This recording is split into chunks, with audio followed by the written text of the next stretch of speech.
السلام علیکم. I am doctor Mahmood Ali Shah. Previous occasions پر بھی آپ کے ساتھ کئی دفعہ بات چیت ہو چکی ہے. میں کمیونیکیٹ کرتا رہتا ہوں تاکہ چھوٹے موٹے مسائل، بڑے بڑے مسائل، درمیانے مسائل، تمام مسائل سے آپ کو آگاہ کرتا رہوں. تو اس دفعہ ہم سوچ رہے ہیں کہ منشیات کی ٹریٹمنٹ کے حوالے سے کچھ تھوڑا بہت آپ کو بتائیں تاکہ اس سے آپ میں اویئرنیس پیدا ہو اور جو افراد ان کا شکار ہیں منشیات کا وہ اپنے آپ کو پریزنٹ کریں علاج کے لیے. تو منشیات کا استعمال تقریباً پاکستان میں 30-35 سال پہلے سے شروع ہوا.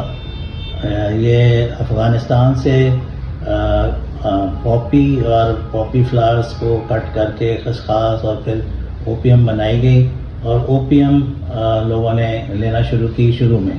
بعد میں پھر ہیروئن پر آ گئے، ہیروئن لینے لگ گئے. ہیروئن کے بعد پھر اور کافی سارے ڈرگز جو ہیں ایڈکشن کا وہ کی وجہ بن گئے.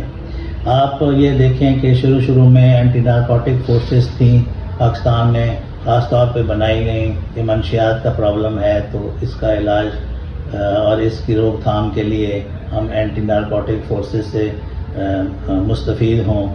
فیڈرل لیول پر بھی بنی اور صوبائی لیول پر بھی بنی. لیکن اینٹی نارکوٹک فورسز کا کافی حد تک یہ اثر تو تھا کہ انہوں نے روک تھام کی کوشش کی، مگر جو افراد ایڈکشن کا شکار ہو چکے تھے ان کے علاج کے لیے وہ خاطر خواہ نتائج نہ نکلے اور نہ ہی انہوں نے ان کے علاج کے لیے کوئی طریقہ ڈھونڈا. تو پھر ہم ڈاکٹرز اس بات پر متفق ہوئے کہ ہم پکڑ دکڑ تو مریضوں کی نہیں کر سکتے مگر ان کا علاج تو کم از کم ہم کر سکتے ہیں. پھر ہم نے اس سلسلے میں کافی حد تک گورنمنٹ لیول پر اور پرائیویٹ لیول پر سینٹرز بنے اور ہم نے اس پر کافی زور دیا کہ منشیات کے افراد کا علاج ہونا چاہیے. عام طور پر ہم نے دیکھا کہ ینگ افراد میں اور اسٹوڈنٹس میں منشیات کا استعمال زیادہ ہونے لگا. اب جس میں شروع میں تو اوپیم زیادہ استعمال ہونے لگی، اس کے بعد چرس اور پھر ہیروئن، اور اب آج کل تو ہیروئن آئس فارم میں آ رہی ہے جو سب سے زیادہ خطرناک ہے. اس کے علاوہ الکوہول یعنی شراب نوشی اور انجیکشنز یعنی جو بینزوڈائزپین کے انجیکشنز اور نارکوٹک انرجیٹک انجیکشنز جو تھے وہ بھی زیادہ لگنے لگے. لیکن لوگ علاج کرانے میں کافی ریلکٹنٹ رہے اور پریزنٹ نہیں کرتے تھے اپنے آپ کو کہ ہمارا علاج ہو سکے.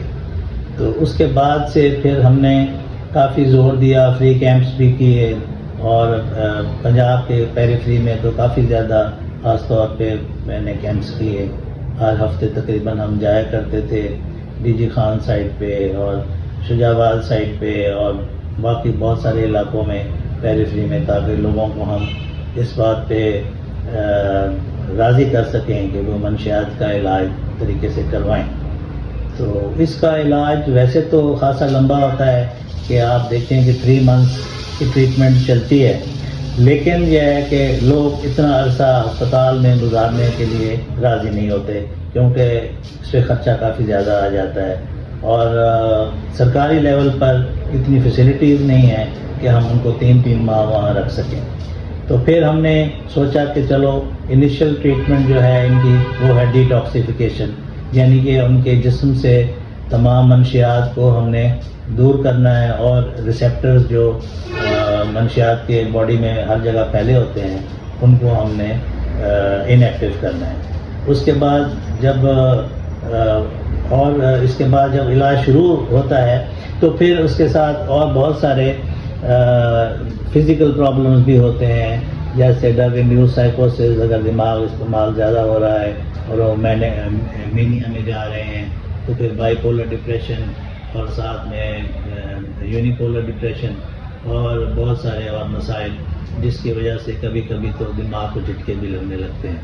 تو پھر ہم نے سوچا کہ اس کا بھی علاج ہونا چاہیے.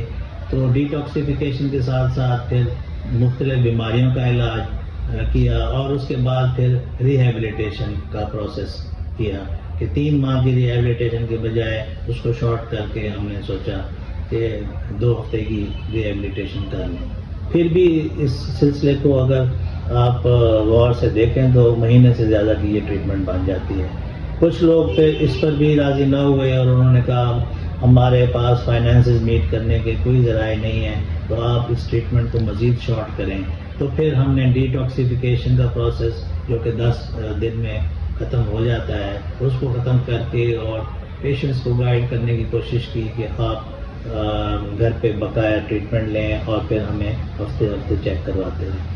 اس طریقے سے لمیٹڈ ٹائم ایڈمیشن کرنے سے میکسیمم بینیفٹ جو ہے ان کو میکسیمم ہو گیا اور جو ٹریٹمنٹ کا سلسلہ تھا وہ بھی جاری رہا اور خرچہ بھی کم سے کم ہوا.